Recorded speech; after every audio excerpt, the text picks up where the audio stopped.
नमस्कार, सत श्री अकाल, राम राम सा, खम्मगणी, वणक्कम, प्रणाम। आप सभी का ऑल्ट नीट मीडिया में फिर से स्वागत है। मैं आपकी होस्ट गायत्री देवी। हमारे साथ जुड़े अविनाश भाई। और अविनाश भाई बहुत बिजी रहते हैं, पर अचानक से इनसे बात होना शुरू हुआ, ये कहीं जा रहे थे, तो मैंने कहा देखो आज पार्लियामेंट में मोदी जी ने कहा अब हम इकोसिस्टम को उन्हीं की भाषा में जवाब देंगे, क्योंकि सभी हताशा में थे। और वो जवाब क्या ट्विटर पे वायरल होना शुरू हुआ। तो क्योंकि हताशा थी, तो मैंने कहा अविनाश भाई से पूछा, मैंने कहा अविनाश भाई कुछ सच्ची में होगा? मतलब मेरी आंखें चमकी हुई, मेरे गाल एकदम लाल, क्योंकि खुशी की बात थी। कुछ होगा या फिर ये ऐसा है? तो अविनाश भाई का एक बड़ा सधा हुआ सा जवाब आया, इस इकोसिस्टम को खत्म करना बीजेपी के लिए एक चुटकी का काम है, एक चुटकी बजाने जैसा। इट्स जस्ट कि उनको थोड़ा सा फोकस करने की जरूरत है। आफ्टर ऑल क्या है ये इकोसिस्टम? पहले हम समझेंगे कि इकोसिस्टम क्या है, ब्रॉड ब्रॉड पैरामीटर, जैसे education, Bollywood and all that stuff. And then हम आएंगे कि कैसे इसको बीजेपी बहुत आसानी से कर सकती है। इट्स जस्ट कि आला कमान को थोड़ा सा फोकस करने की जरूरत है। And I am sure they already have the solution. Avinash भाई, a very warm welcome on the show. The platform is yours. जी नमस्कार आपको और दोनों ही चैनल के सभी दर्शकों को। मैं थोड़ा सा एक दो तीन मिनट लूंगा। पहले बताऊं, लोग जो इकोसिस्टम को लेकर के एक बहुत कंफ्यूजन है लोगों के बीच में कि ये क्या भला है, इकोसिस्टम क्या होता है।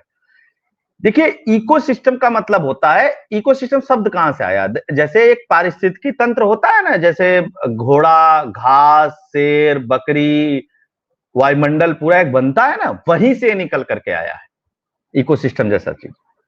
तो ये बनता कैसे है? ये बनता, देखिए, इसके तीन बेसिक कंपोनेंट है। एक होता है पैसा, दूसरा होता है सपोर्ट, और तीसरा होता है लोग। किसी भी चीज को चलाने के लिए पैसा चाहिए। अब पैसे के सोर्स अलग अलग हो सकते हैं। सपोर्ट कैसा चाहिए होता है? लीगल सपोर्ट चाहिए होता है। अगर कोई कहीं फंसता है तो उसको पीछे से वकीलों की टीम या उसको लीगल सपोर्ट, या बहुत बार आप देखते हैं जुडिशरी भी मैनेज होती है। मोरल सपोर्ट चाहिए होता है कि जो वहां तक नहीं पहुंच पा रहा है, जहां है वहीं से बात कर रहा है। यूट्यूब पे वहां बात कर रहा है, फेसबुक पे वहां बात कर रहा है, इंस्टाग्राम पे वहां बात कर रहा है, व्हाट्सएप पे बात कर रहा है, इन लोगों के बीच में बात कर रहा है। तीसरा होता है फिजिकल सपोर्ट। अगर आपको 10 लोगों की जरूरत है, 20 लोगों की जरूरत है, कहीं धरना देना है, कहीं प्रदर्शन करना है, कहीं कुछ बोलना है, कहीं कुछ करना है, तो वो फिजिकल लोग चाहिए होते हैं आपको। तीसरा जो सबसे इंपॉर्टेंट होता है, लोग। लोग में थोड़ी बहुत चीजें नहीं आती हैं, ये बहुत ह्यूज है। मतलब इतना बड़ा है कि सामान्य आदमी सोचता भी नहीं है कि क्या ऐसा भी होता है। और जैसे आपको मीडिया चाहिए होती है, तो मेन स्ट्रीम मीडिया भी चाहिए होती है, सोशल मीडिया भी चाहिए होती है। सोशल मीडिया चाहिए तो यूट्यूब भी चाहिए, फेसबुक भी चाहिए, इंस्टा भी चाहिए, जितने भी हैं इसके कंपोनेंट है सोशल मीडिया के, वो सारे चाहिए। उसके अलावा आपको फिजिकल मीडिया में मैगजीन चाहिए, अखबार चाहिए, वहां पे भी आपकी बातें छपनी चाहिए। जो इकोसिस्टम है वो किस तरीके से काम करता है। अब एजुकेशन में भी आपको इकोसिस्टम आपका चाहिए, वही वाला, सेम वाला, लेकिन वहां लोग बदल जाएंगे, कैरेक्टर बदल जाएगा। आपको प्रोफेसर चाहिए, आपको यूनिवर्सिटी चाहिए, आपको स्टूडेंट पॉलिटिक्स चाहिए, आपको किताबों में लिखा हुआ कंटेंट चाहिए। जैसे आर्यन इन्विजन थ्योरी पढ़ाई दी गई इस देश में और उसको बाद में रिजेक्ट कर दिया गया, लेकिन अभी भी लोग मानते हैं यहां पे आर्य बाहर से आए थे, चल रहा है। ठीक है, मूल निवासी आर्य वर्ष से अनार्य वाला जो कहानी है, किस्सा, वो चल रहा है इस देश में। तो कहां गड़बड़ी हुई? किसी प्रोफेसर ने लिख दिया, लोगों ने उसको पढ़ा और उसको मान लिया। तीसरी चीज होती है, आपको पैसा चाहिए। पैसा चाहिए इसमें, तो पैसा तो मैं पहले बता चुका हूं, अब क्यों बता रहा हूं? इसलिए चाहिए कि पैसे के सोर्स कैसे बनेंगे। तो पैसा का सबसे बड़ा सोर्स है इस तरीके के इकोसिस्टम को पालने पोषने के लिए एनजीओ, नॉन प्रॉफिटेबल ऑर्गेनाइजेशन, या कोई ट्रस्ट, या कोई इस तरीके का संस्थान जिसपे टैक्स एग्जम्पशन हो, नहीं लगते हो, इस तरीके की चीजें चाहिए होती, जहां से पैसा इजिली मूव किया जा सके। क्योंकि जो लोग इकोसिस्टम में काम करेंगे वो किसके लिए काम करेंगे? अंतिम गोल उनका यही होगा, वो पैसे के लिए काम करेंगे। ठीक, कुछ लोग होंगे जो पॉलिटिक्स के लिए काम करेंगे, उनको पता है पॉलिटिक्स करेंगे तो फिर वहां से पैसा बना लेंगे। तो आपको पॉलिटिकल सपोर्ट भी चाहिए होगा, तो आपके पीछे पॉलिटिकल पार्टी भी चाहिए होगी। इसके अलावा आपको जो एक्टिव वकील हैं वो चाहिए, एक्टिव ब्यूरोक्रेसी भी चाहिए। सब तो ऐसे नहीं होते, लेकिन चाहिए होता है, वो पीछे हाइड होकर के काम करते हैं। इसके अलावा एक रिटायर लोगों की बड़ी फौज होती है इस इकोसिस्टम में। जैसे डिफेंस में कोई बात हो रही है तो डिफेंस के रिटायर लोगों को ले आओ, ब्यूरोक्रेसी में कोई बात हो रही है तो ब्यूरोक्रेसी के रिटायर लोगों को ले आओ, इकोनॉमिक्स की बात हो रही है तो इकोनॉमिक्स में कुछ रिटायर लोगों को लेकर के आओ। वो बात कहते हैं तो वहां लिखा रहता है कि पूर्व अर्थशास्त्री या अर्थशास्त्री, पूर्व प्रोफेसर या डॉक्टर ऐसे लिखा, तो लोग जब उनको सुनते हैं तो उनको लगता है अरे भाई बहुत पढ़ा लिखा आदमी ये बात बता रहा है ना। जैसे मैं अगर इकोनॉमी की चर्चा करूं तो कोई इंटरेस्ट नहीं लेगा, आप करें तो कोई इंटरेस्ट नहीं लेगा, क्योंकि हमारी कोर फील्ड नहीं है। लेकिन रघुराम राजन करें तो, रघुराम राजन तो अब आरबीआई के गवर्नर नहीं है, रघुराम राजन इंडिया में भी नहीं रहते हैं, लेकिन रघुराम राजन इकोनॉमी को लेकर के झूठ साथ जो भी फैलाते हैं उसको माना जाता है। ये होता है इकोसिस्टम। रघुराम राजन ने 50 झूठ बोले देश की इकोनॉमी को लेकर के, लेकिन उसको माना गया, प्रचार किया गया। ठीक, अब यही कंपोनेंट, अब रघुराम राजन की बात को यूनिवर्सिटी का प्रोफेसर जिक्र करेगा, स्टूडेंट जिक्र करेगा, फिर वो मीडिया में जिक्र होगा, फिर सोशल मीडिया में जिक्र होगा। अब देखिए, एक बार ऐसे चलता है इकोसिस्टम, और जब कोई कंटेंट पा जाता है तो फिर वो रिवर्स ऑर्डर में चलता है, जहां से वो कंटेंट मिलता है। तो ये पूरा, अब उसमें आप गायक जोड़ लीजिए, आप उसमें जैसे अब मान लीजिए एक नेहा राठौर है, उनका ही आप समझ लीजिए, चाहे दिनेश लाल यादव के भाई हैं विजय लाल यादव, वो भी एक गायक है, बिरहा गायक है। इसके अलावा बहुत सारे और भी एक्टर्स हैं। अब जैसे वो विशाल ददलानी है, विशाल ददलानी क्या कहा जब कंगना रनावत को थप्पड़ पड़ा, तो विकास ददलानी का क्या लेना देना इससे, लेकिन उसने बोला। इसके अलावा बहुत सारे एक्टर्स, वो ऐसा नहीं, जरूरी नहीं बॉलीवुड वाले, वो पीछे वाले भी हो सकते हैं, वो साउथ वाले भी हो सकते हैं, वो भोजपुरी के भी हो सकते हैं, बंगाली एक्टर भी हो सकते हैं, कोई भी हो सकता है। जहां का जैसा मैटर वहां पे वैसे उसको उठा करके पुट किया जाता है। भोजपुरी का भी हो सकता है, क्योंकि अल्टीमेट गोल होता है कि लोगों तक पहुंचाना, और लोगों तक पहुंचाने के लिए सब कुछ माल रेडी है, तो आपको चाहिए होते इन्फ्लुएंसर्स जिनकी बात लोग सुनते हैं, जिनको लोग फॉलो करते हैं। तो ये तो इकोसिस्टम की बात हो गई, और ये होता है ये मिल करके बनता है इकोसिस्टम। जी गायत्री जी। एक तो हो गया इकोसिस्टम जिसमें बॉलीवुड आ गया, एजुकेशन हो गया, आपका कॉमेडियंस हो गए, आपके सिंगर्स हो गए, बहुत सारा जर्नलिस्ट हो गए बिके हुए, ये पूरे 4-5 मेन हैं जो एक दूसरे को कॉम्प्लीमेंट और सप्लीमेंट करते हैं। इसके पर आप कह रहे थे कि चुटकियों में इसको तोड़ा जा सकता है। कैसे चुटकियों में तोड़ा जा सकता है? इतने बड़े नेटवर्क को, जिनके पास फुली फंडेड है, एनजीओ इनकी बैकबोन है, इनको कैसे तोड़ा जा सकता है इतनी आसानी से? देखिए, 75 साल की आजादी हो गई देश की, और आप मोटा मोटी मान करके चलेंगे तो 17-18 साल बीजेपी इस समय में सरकार पे रह ली है। अगर आप अटल बिहारी वाजपेयी जी के 6 साल को जोड़ लीजिए, 10 साल के मोदी जी को, तो 16 साल तो ऐसे ही हो गए। ठीक, इसके अलावा प्रधानमंत्री नरेंद्र मोदी 2001-2 में जब मुख्यमंत्री बने गुजरात के, तब कितना जबरदस्त इकोसिस्टम था, आप उसकी कल्पना नहीं कर सकती, उसका कोई काट नहीं था। लेकिन उन्होंने खोजा उसका काट, और उन्होंने बनाया उसका काट। चाहे आप देख लीजिए, अब लोगों का निकल करके आ रहा है, मेधा पाटकर को कहीं सजा हो रही है तो कहीं कोई निकल करके आ रहा है, कहीं कोई निकल करके आ रहा है, सारी बातें निकल करके आ रही है। उस विषय को इस तरीके से समझ लीजिए। अब बीजेपी इसको चुटकियों में कैसे खत्म कर सकती है? बीजेपी का पहले क्लेम था कि उसके पास 11 करोड़ कार्यकर्ता हैं। अब बीजेपी का क्लेम है कि उसके पास 18 करोड़ कार्यकर्ता है। लेकिन मुझे शक है कि बीजेपी के पास वास्तव में 18 करोड़ कार्यकर्ता है कि नहीं है, क्योंकि 28-30 करोड़ आपको लोकसभा चुनाव में वोट मिला। अगर आपके पास 18 करोड़ कार्यकर्ता है और प्लस एक और भी व्यक्ति जोड़ लीजिएगा उनके साथ, तो 36 करोड़ तो आपके पास, मतलब जैसे मैं कार्यकर्ता हूं बीजेपी का, तो कम से कम मेरी पत्नी है ना, तो हम तो 2 वोट हुए ना। तो मुझे उस पर शक है, और नड्डा जी की इस थ्योरी और इस कहानी पे भी मुझे शक है। लेकिन मान लीजिए 18 करोड़ नहीं भी है, 10 करोड़ ही कार्यकर्ता है बीजेपी के पास। बीजेपी का जो स्ट्रक्चर है, अगर आप देखेंगी तो प्रेसिडेंट से शुरू होकर के, ठीक है ना, जिसको राष्ट्रीय अध्यक्ष कहते हैं, नेशनल प्रेसिडेंट कहते हैं, वहां पे एक होती है नेशनल काउंसिल। नेशनल काउंसिल में कौन होते हैं? सारे स्टेट के प्रेसिडेंट, और जिन स्टेट में मुख्यमंत्री होते हैं वो सारे लोग उसके नेशनल काउंसिल के सदस्य होते हैं। एक होती है नेशनल एग्जीक्यूटिव। नेशनल एग्जीक्यूटिव कौन बनाता है? नेशनल एग्जीक्यूटिव बनाता है प्रेसिडेंट। और प्रेसिडेंट नेशनल एग्जीक्यूटिव में 2 चीजें बनाता है। एक पार्लियामेंट्री बोर्ड, आपने सुना होगा कि जब जब किसी को मुख्यमंत्री नियुक्त करना होता है या किसी को टिकट देना होता है, तो पार्लियामेंट्री बोर्ड फैसला लेता है। एक होता है central election committee. Central election committee कब बनती है? चुनाव के समय पे बनती है। ये रेगुलर काम नहीं करती है, हालांकि देश में रेगुलर चुनाव होते रहते हैं, तो ये विड्रॉ भी नहीं की जाती, उसी तरह बनी रहती है। इसके बाद स्टेट काउंसिल आती है, डिस्ट्रिक्ट कमेटी आती है, डिस्ट्रिक्ट के बाद मंडल आता है, मंडल के बाद बूथ लेवल पे काम होता है। हालांकि शक्ति और महाशक्ति केंद्र भी ये लोग बनाने लगे। अगर आप पूरे स्ट्रक्चर को फॉलो करेंगी तो बीजेपी में दो धड़ा बनता है। एक जिसको बोलते हैं मेन स्ट्रीम। मेन स्ट्रीम का मतलब जो, अगर मान लीजिए जिले की बात अगर कर ली जाए या राष्ट्रीय स्तर की बात कर ली जाए, तो जैसे JP Nadda ji main stream के प्रेसिडेंट हैं, लेकिन अभी उसी के बगल में कोई युवा का प्रेसिडेंट होगा, कोई महिला मोर्चा का प्रेसिडेंट होगा, कोई एससी एसटी मोर्चा का प्रेसिडेंट होगा, कोई ओबीसी मोर्चा का प्रेसिडेंट होगा, कोई माइनॉरिटी मोर्चा का प्रेसिडेंट होगा। इस तरीके के भी लोग हैं ना। यही सेम स्ट्रक्चर फॉलो होता है स्टेट में और वही सेम स्ट्रक्चर फॉलो होता है डिस्ट्रिक्ट में। तो आप खुद ही अंदाजा लगा लीजिए कि कितने लोग हैं आपके पास। उसके बाद आपके पास सांसद हैं, राज्यसभा के हैं, लोकसभा के हैं, एमएलए हैं, एमएलसी हैं, रिटायर हैं, सारी चीजें। अभी इसमें संघ कहीं नहीं है, इस बात को भी समझिएगा। ये इनका ही अपना स्ट्रक्चर है पार्टी का।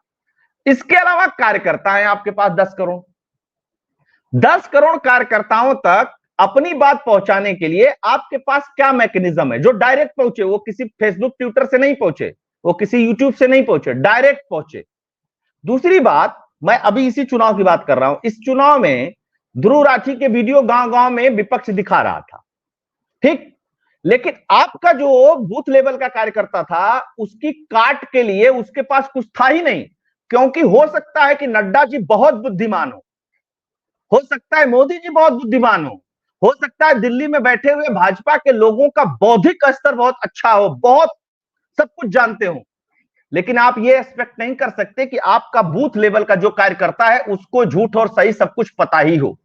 उसको जवाब देने के लिए उसके पास भी कंटेंट होने चाहिए, उसके पास भी चीजें होनी चाहिए। और जरूरी नहीं कि आपका बूथ पे काम करने वाला आदमी बैठ करके दिन भर टीवी देखता हो, ठीक है। और इन इकोसिस्टम के बारे में मोदी जी 10 साल से कुछ बोल नहीं रहे थे, तो यह भी नहीं है कि आपके भाषण में सुना हो तो वो जवाब दे सकता है। एक चीज।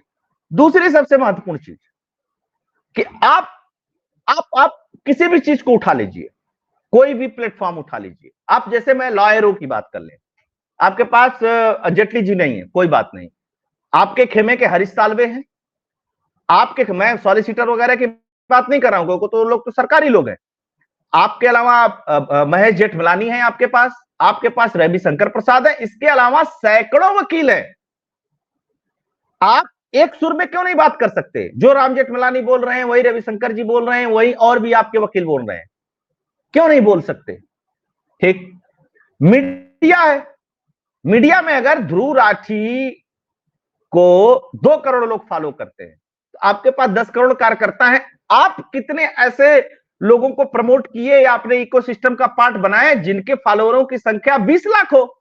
एक नेशनल लेवल पे एक यूट्यूबर नहीं है जो राष्ट्रवादी यूट्यूबर हो जिसको 2 करोड़ या 2 करोड़ तो छोड़ दीजिए, बहुत बड़ी बात बताता हूं, 10-20 लाख लोग भी फॉलो करते हो। सब 4 लाख, 5 लाख, 6 लाख, 7 लाख, 8 लाख में जुटे हुए हैं। और ये जितने भी राष्ट्रवादी यूट्यूबर हैं, गांव से इनको सुनने वालों की संख्या 5% है। इनको कस्बों में सुना जाता है या बड़े शहरों में सुना जाता है? गायत्री जी, अगर आप कोई भी अगर ज्योग्राफी निकाल करके देखेगा तो उसको ये बात मेरी समझ में आ जाएगी कि नहीं अविनाश ठीक बात कह रहा है, ठीक। या तो विदेश में आपको सुनने वाले लोग हैं, ठीक है ना, 2-4%, 5% लोग विदेश में सुनते हैं, बाकी लोग इस एरिया में सुनते हैं, ग्रे एरिया में। आप बूथ तक क्यों नहीं ले जा पाए? क्या आपके पास कमी थी? जैसे एक होता है ना कि अब लोग कह देते कांग्रेस पास तो कार्यकर्ता नहीं है। अच्छा चलो कोई बात नहीं, कांग्रेस ने बैसाखी खोजी हर प्रदेश में। कांग्रेस 1-to-1 बीजेपी से जहां लड़ी है कहीं क्लीन स्वीप नहीं कर पाई है, और जहां 1-to-1 लड़ी है हारी है मैक्सिमम जगह। लेकिन जहां उसने एक स्टेट पार्टी को अपने साथ मिला करके रखा है वहां पे कांग्रेस की स्थिति मजबूत हुई है। अच्छा देखिए, गुजरात में 1-to-1 कांग्रेस लड़ी, हार गई, ठीक। हिमाचल में 1-to-1 लड़ी, हार गई। मध्य प्रदेश में 1-to-1 लड़ी, हार गई। उत्तराखंड में 1-to-1 लड़ी, हार गई। झारखंड में, छत्तीसगढ़ में 1-to-1 लड़ी, हार गई।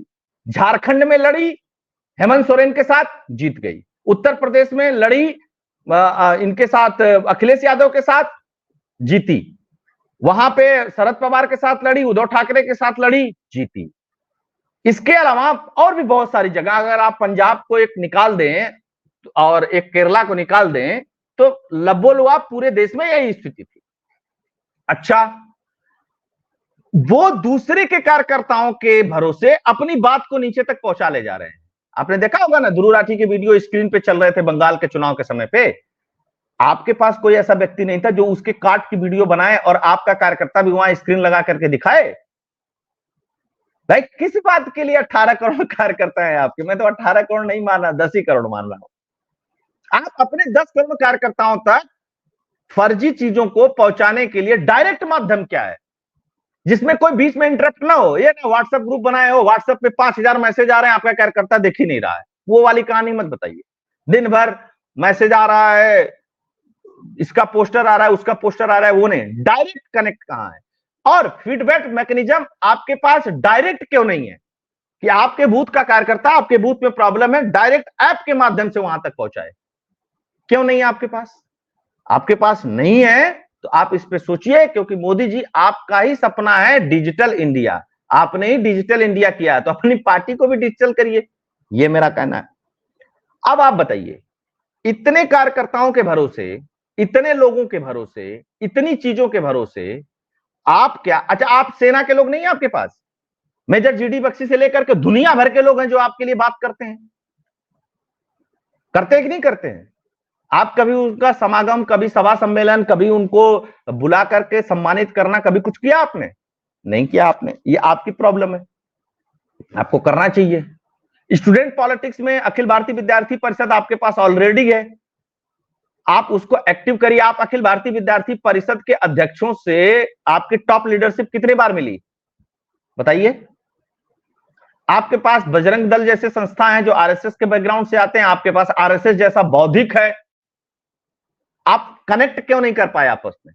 आपको सिंक्रोनाइज करना है, सिर्फ एक दूसरे को मिलाना है और सपोर्ट करना है। कैसा सपोर्ट करना है? फाइनेंशियल सपोर्ट करना है, लीगल सपोर्ट करना है, सारी चीजें सपोर्ट करना है। आपके खाते में बहुत पैसा है, लेकिन आप सोशल मीडिया पे वीक हो गए, बताइए।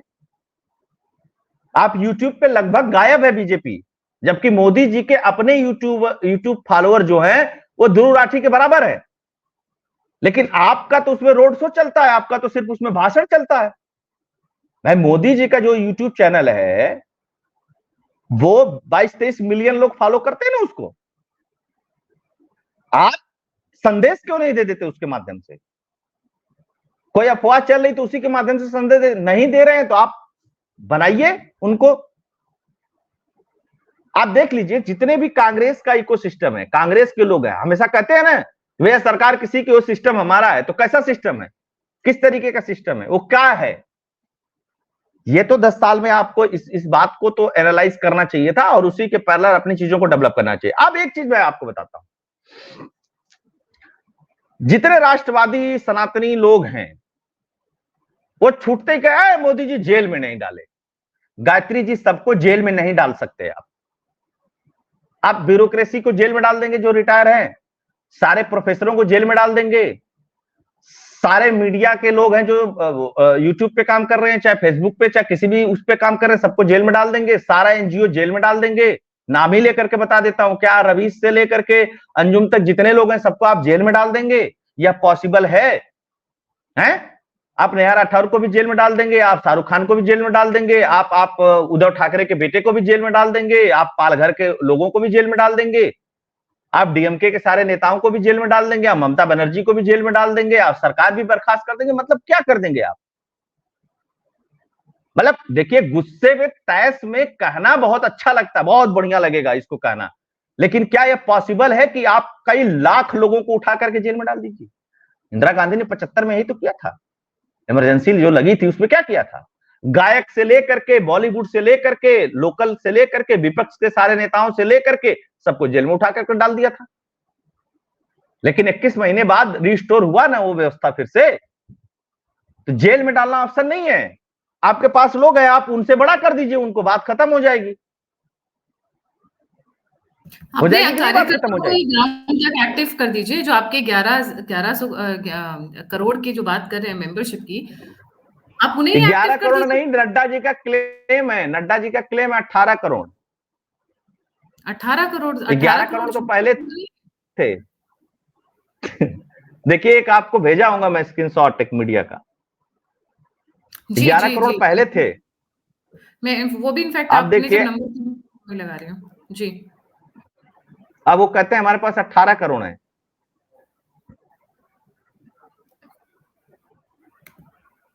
ऑनलाइन 5 करोड़ 81 लाख लोग ऑनलाइन ज्वाइन की मेंबरशिप, और 11 करोड़ पहले से नए थे, तो नए अब जुड़े हैं, ये नए लोग हैं। 5 करोड़ 81 लाख,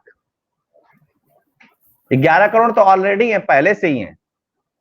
उन्होंने कहा कि नवीनतम सदस्यता अभियान के अनुसार 7 करोड़ पहुंच जाएंगे, और 11 करोड़ सदस्य पहले से जुड़े हुए हैं, तो अब 18 करोड़ होगी। आपको लगता है 18 करोड़ सदस्य हैं? तो ये जो लगता तो गलतफहमी है, भी अपने दिल और नहीं। दिमाग से निकाल देना चाहिए। ये इस गलतफहमी से नहीं चलता है। जैसे देखिए, आपको मैं बताता हूं, एक एग्जांपल देता हूं। अजीत भारती को आई कर्नाटक की पुलिस गिरफ्तार करने, ठीक, कोई पत्रकार वहां काम कर सकता था? नहीं कर सकता था। कोई वकील वहां काम कर सकता था? नहीं कर सकता था। कोई भीड़ वहां काम कर सकती थी? नहीं कर सकती थी। कौन काम कर सकता था? पुलिस यूपी काम कर पुलिस। सकती थी। पुलिस काम कर सकती थी। आपके मुख्यमंत्री थे, आपने एक्टिव किया हुआ था, आपकी पुलिस जाकर के खड़ी हो गई। लोगों ने तारीफ की कि नहीं की इस बात की? सबने किया ना इस बात की तारीफ, ठीक। अब देखिए, बग्गा को उठा लिया गया। बीच में आपका हरियाणा आपके पास था, आपकी पुलिस थी, बग्गा बच गए, नहीं तो बग्गा चले जाते। तो इस तरीके का सपोर्ट आपको चाहिए होता। अब दूसरा, अब इसके आगे क्या करना है? अजीत भारती वाले केस से एग्जांपल उठा करके दे देता हूं आपको। दूसरा क्या करना है? अब बेंगलोर में केस हुआ है, तो केस तो कोर्ट का है ना, कोर्ट में लड़ना पड़ेगा ना। तो बेंगलोर में आपके पास बड़े बड़े वकील हैं, वो हो गए। आप बताइए, कई सारे, जैसे बीजेपी के राष्ट्रवादियों का सपोर्ट करने के लिए, भारतीय संस्कृति का सपोर्ट करने के लिए आनंद राणा, क्या नाम उनका, आनंद का पूरा नाम क्या है? जय साईं दीपक आनंद रंगनाथन। आनंद रंगनाथन है, जय दीपक साई हैं, और भी बहुत सारे हैं इस तरीके के, मल्टीपल्स लोग हैं। ये लोग प्लेटफॉर्म पे बात रखते हैं, सुनने वाले हैं ना इनके, हैं? लेकिन बीजेपी कभी इनका नाम लेती है क्या? नहीं लेती। कभी कोई राइट। सपोर्ट करती है क्या? नहीं करती। ये लोग राष्ट्र के नाम पे सपोर्ट करते हैं। चलिए, दूर की बात नहीं, हो सकता उनके बारे में हम ना जानते हो। आपको कभी सपोर्ट किया? हमको कभी सपोर्ट किया? नहीं किया। मेरे को तो अरे आप राघव 10 चड्ढा करोड़ कार्यकर्ता है, का 5 करोड़ से फुट फॉलो, ओवर आया था। 5 करोड़ से सब्सक्राइबर करवा दीजिए ना, सब्सक्राइब करवा दीजिए ना चैनल सारे राष्ट्रवादियों के, 5 करोड़ से, और कह दीजिए कि भाई ये जो अफवाह गैंग फैलाएगा कुछ, तो इनमें से चैनल देख लेना, किसी न किसी चैनल पे वीडियो आ जाएगा उसके काट में। हाँ, उतना ठीक, भी बहुत है, यहां कोई पैसा उससे नहीं भी मांग बहुत रहा support आपसे। है। अगर अगर अगर आपका सब्सक्राइबर बेस 20 25 50 लाख रहेगा, तो यूट्यूब से उतना पैसा आ जाएगा कि आपकी दाल रोटी चलेगी बढ़िया। चलेगी कि नहीं चलेगी? मैं गलत तो नहीं कह रहा हूं। और जब दाल रोटी बढ़िया से चलेगी, तो कंटेंट का जो शार्पनेस रहेगा वो और बढ़ जाएगा, दायरा बढ़ जाएगा। जब फाइनेंशियल फ्लो होगा, तो यूट्यूब उतना कमा के दे देगा, कोई बहुत दिक्कत नहीं है। आप वह भी नहीं कर सकते हैं? बताइए, मतलब पी प्रसून वाजपेयी हो, अजीत अंजुम हो, नेहा राठौर हो, चाहे जितने भी लोग हैं, आप जाकर के देखिए कांग्रेस और कांग्रेसियों के मेन पेज। सोचिए कि ध्रुव राठी का एक वीडियो शेयर करने के चक्कर में अरविंद केजरीवाल पे डिफेमेशन का केस हो गया था, और वो कोर्ट पहुंच गया था। ध्रुव राठी की हिमाकत देखिए कि उसने डाबर के खिलाफ अफवाह फैलाई, और उसको हाई कोर्ट कह रहा है कि भाई ये वाली जो तेरी कमेंट्री है वो ठीक नहीं है। वो बैठ करके, वो जर्मनी में बैठे हुए कुछ भी फैला देता है। आप बताइए ना कि 2 करोड़ वाले का जब मुकाबला इंडिया आया था तभी एक 4 उठा लेती, लाख वाले जब चैनल इंडिया कहां आया से था तभी करेंगे? उठा लेती। बिल्कुल गायत्री जी, आप सिंपल सोचिए कि 2 करोड़ वाले चैनल का मुकाबला ये 4 लाख वाले कैसे करेंगे? वो भी 2 करोड़ तो है ही उसके सब्सक्राइबर बेस, साथ के साथ लाखों लोग शेयर करने वाले हैं उसको। मैं एक एग्जांपल बता रहा हूं, जहां से हम लोग हैं, जो एकदम सामने दिख रहा है, उसको तो बताऊंगा तो शायद दर्शकों को ज्यादा समझ में आएगा। यूनिवर्सिटी प्रोफेसर हो सकता है बहुत सारे लोगों को ना समझ में आए, एनजीओ बहुत सारे लोगों को ना समझ में आए। अभी अग्निवीर की बात हो रही है, आप देखिए ना, दोनों पक्ष से लोग आकर के खड़े हैं, लेकिन वो कंसोलिडेटेड वे में नहीं है, वो डेकोरेटेड वे में नहीं है। अब वो लोग वो कुछ बात कहेंगे, अब उनके तरफ का कोई बात कहेगा कि अग्निवीर योजना खराब है या अच्छी है, जो भी चीज हो उसमें, मैं इसके अग्निवीर पे कोई टिप्पणी नहीं कर रहा हूं, मैं जैसे एग्जांपल दे रहा हूं। अग्निवीर अच्छी है, किसी ने कह दिया, वो बात पहुंचेगी नहीं नीचे तक। किसी ने कह दिया खराब है, तो उनका इकोसिस्टम इतना जबरदस्त है, उसको तुरंत फैला देगा और आमने सामने कुछ लिखा होगा, retire colonel, retire brigadier, retire major या रिटायर कैप्टन। तो अंतर पड़ेगा कि नहीं पड़ेगा? इसीलिए मैं कह रहा हूं, जरूरी नहीं है कि आपके टॉप लीडरशिप जितनी समझदार हो उतने ही सब नीचे तक समझदार हो, और जरूरी नहीं है कि नीचे कोई समझदार व्यक्ति समझदारी वाली बात करे तो ऊपर का व्यक्ति ये कहे कि हम इतनी बड़ी पार्टी चला रहे हैं, हम ही को सब पता है। बहुत सारे लोगों को ऐसा भी लगता है, अरे बताइए इतनी 3-3 बार सरकार रिपीट हो गई, क्या उनको कोई बता सकता है कुछ? बिल्कुल बता सकता है भाई, बिल्कुल बता सकता है। अब जहां गड़बड़ी करेंगे किसी को समझ में आएगा, बता देंगे। अब बताने के बाद उसको समझना नहीं समझना आपका काम है, हमारा काम थोड़ी ना। तो ये इकोसिस्टम है और इसको बीजेपी मतलब चुटकियों में कर सकती है। देखिए इकोसिस्टम के पैरेलल, जैसे इकोसिस्टम के पैरेलल जीरो से इकोसिस्टम नहीं खड़ा कर रहा है, शेप देना है, और शेप हर तरीके से देना है। अब दीजिए ना, उनके पास किसी के 2 करोड़ फॉलोअर हैं, वो आपके खिलाफ अफवाह वाली वीडियो फैलाता है, आप अपने कार्यकर्ताओं से 10 करोड़ वाले फॉलोअर यूट्यूबर बनवाइए, वो उसकी काट बनाएगा, उससे ज्यादा चलेगा, वो सिंपल चीज, कोई बट की बात नहीं है।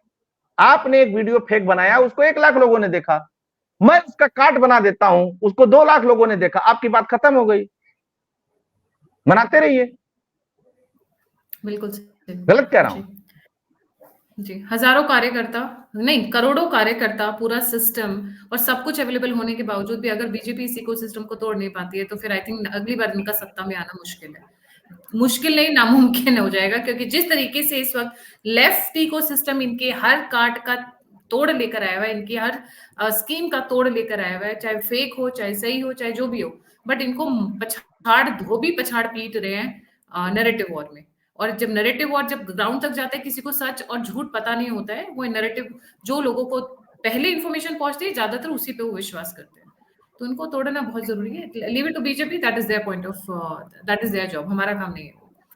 Thank you so much Avinash भाई फॉर ज्वाइनिंग। जाने से पहले सभी व्यूअर्स से रिक्वेस्ट है, प्लीज लाइक, सब्सक्राइब और शेयर करना ना भूलें। अगर आप कंट्रीब्यूट करना चाहते हैं यूपीएस स्ट्रीम के ऊपर, आप फीडबैक देना चाहते हैं, सभी लिंक्स डिस्क्रिप्शन बॉक्स में। इसी के साथ जय हिंद, जय श्री राम, हर हर महादेव। हर हर महादेव।